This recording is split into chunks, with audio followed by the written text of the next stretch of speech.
Obrigada, doutora Aline. Quem vai falar agora é o professor Dr. Luiz Roberto Medina Santos, que é cirurgião de cabeça e pescoço do CEPOM, o Centro de Pesquisas Oncológicas de Santa Catarina. Ele vai nos falar sobre a relação do câncer de cabeça e pescoço com fumo e HPV. Por favor, doutor.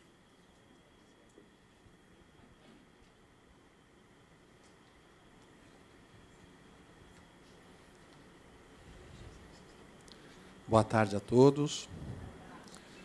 É uma honra e um prazer muito grande poder estar nessa tarde diante de vocês.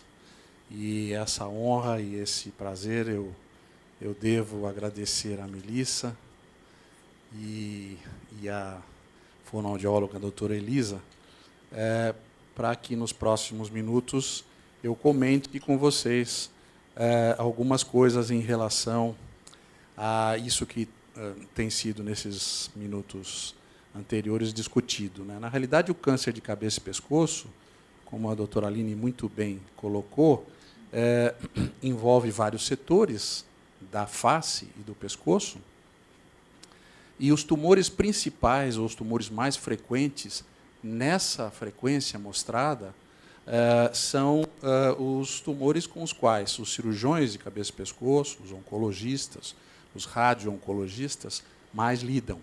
E nós temos a estimativa de casos novos para câncer de cabeça e pescoço, publicada pelo Instituto Nacional do Câncer do Rio de Janeiro, mostrada nessa tabela.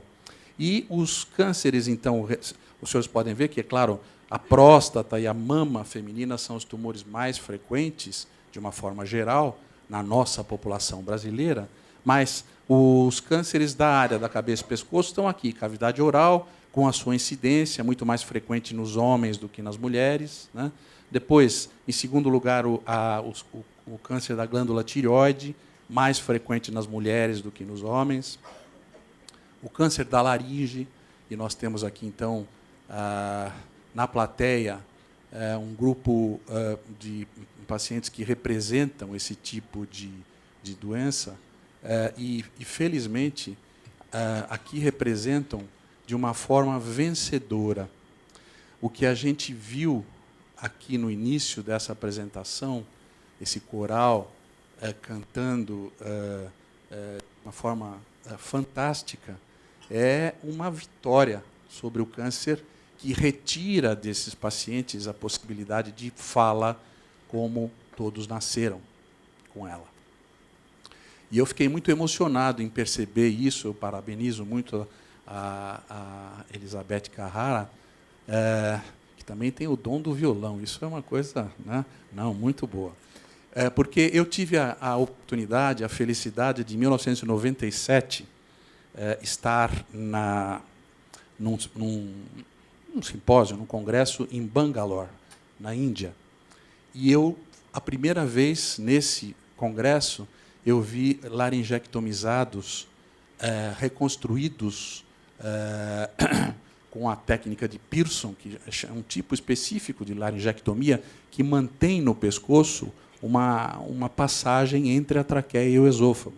É um procedimento bem trabalhoso, bem difícil, nunca foi muito bem aceito nos Estados Unidos, embora o Bruce Pearson é um médico que é da Mayo Clinic, embora canadense de origem, e ele teve a oportunidade, então, de desenvolver uma técnica que era muito usada na Índia. Por quê? Porque na Índia, como o nosso país, um país em desenvolvimento, o custo das próteses era muito alto. Então, era melhor fazer um procedimento cuja reconstrução era no próprio pescoço do paciente do que implantar uma prótese traqueoesofágica, que vai ser depois bastante esmiuçada pelos outros colegas que me seguem, do que usar, então, essa prótese cara. E lá eu vi um coral de pacientes cantando o hino da Índia,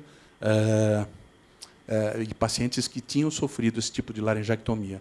Então, essa emoção foi renovada aqui, vendo esses pacientes nossos cantando dessa forma. Fico muito feliz por ter tido essa oportunidade 2 vezes na minha vida. Depois, os linfomas, tumores também bastante frequentes, uma frequência semelhante em ambos os sexos. Os tumores de pele não melanoma, que são muito comuns, muito frequentes no Brasil. Santa Catarina, infelizmente, é o campeão brasileiro de câncer de pele, de onde eu venho hoje, embora paulista de origem. E os tumores de pele melanoma, que são tumores bastante agressivos. Portanto, é muito importante a gente frisar que esses tumores todos que a gente viu são efetivamente muito influenciados por esses fatores, o tabaco e o álcool, né?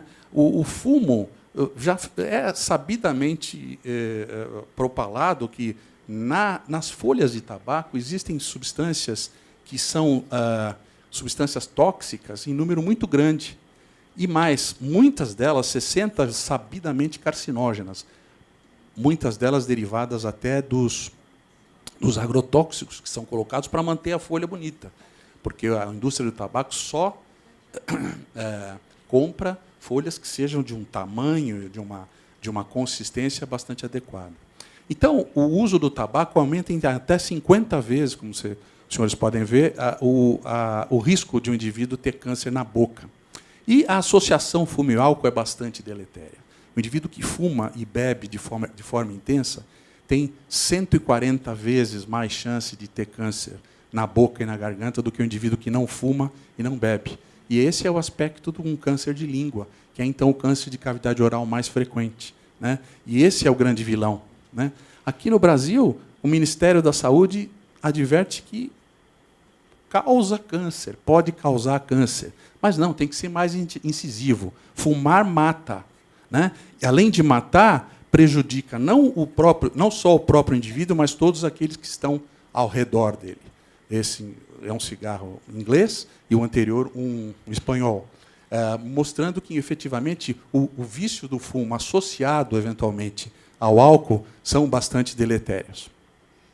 E outro fator importante de risco é a exposição solar, né, para os tumores de pele. E lá em Florianópolis, a gente vê uma pessoa como aquela deitadinha ali, branquinha, branquinha, jamais vai se tornar morena e muito sensível à radiação ultravioleta do tipo B, que é a radiação bastante grave e que está envolvida no desenvolvimento de câncer da pele.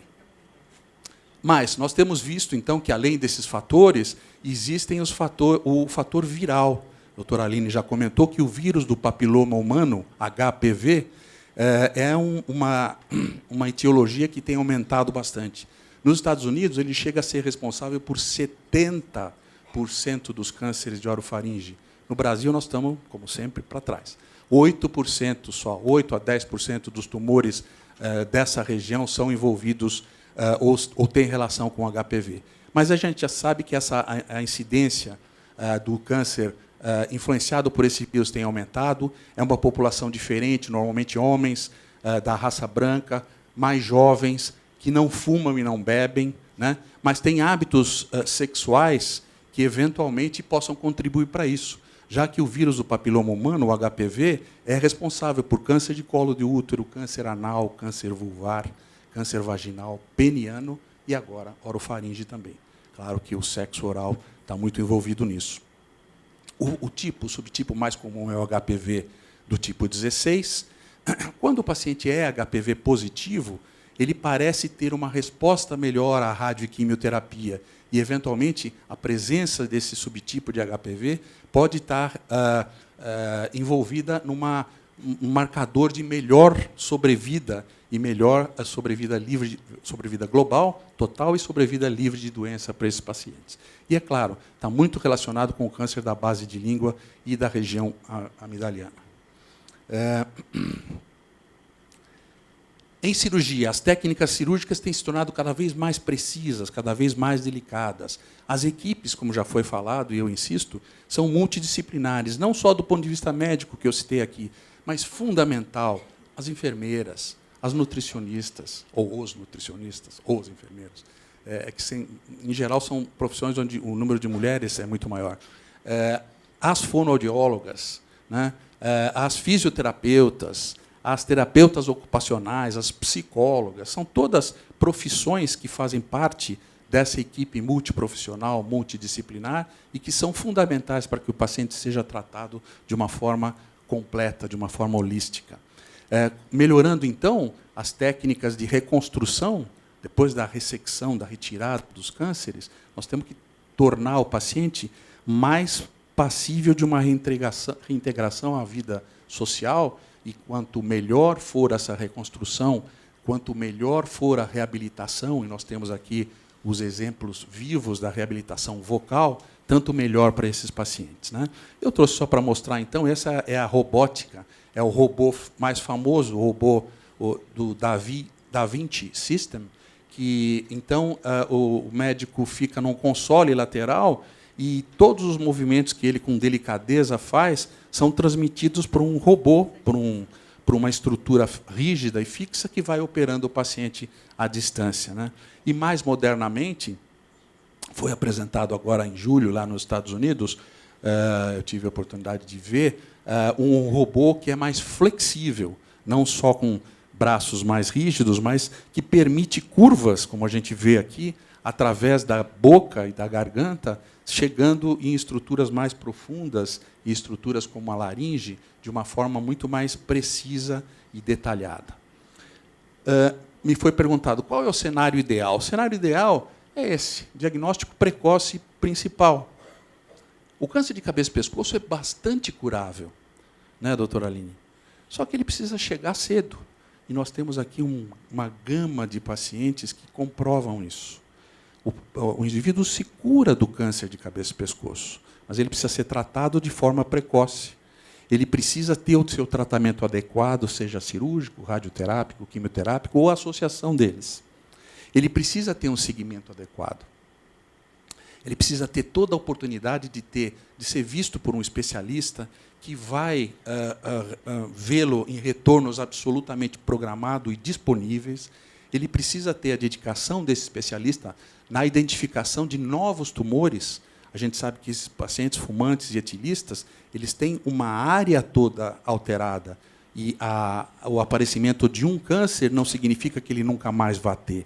Ele precisa ser tratado adequadamente. E ele precisa ter a igualdade de recursos. Seja de tecnologia, os centros precisam permitir que o especialista tenha toda a tecnologia disponível para fazer o segmento diagnóstico desses pacientes, seja, eventualmente, financeiros, independente de que tipo de paciente ele é. Se ele está pagando pelo atendimento ou se ele é um paciente da rede de saúde global, federal, que é o Sistema Único de Saúde. Eu agradeço a atenção e boa tarde. Obrigada, doutor.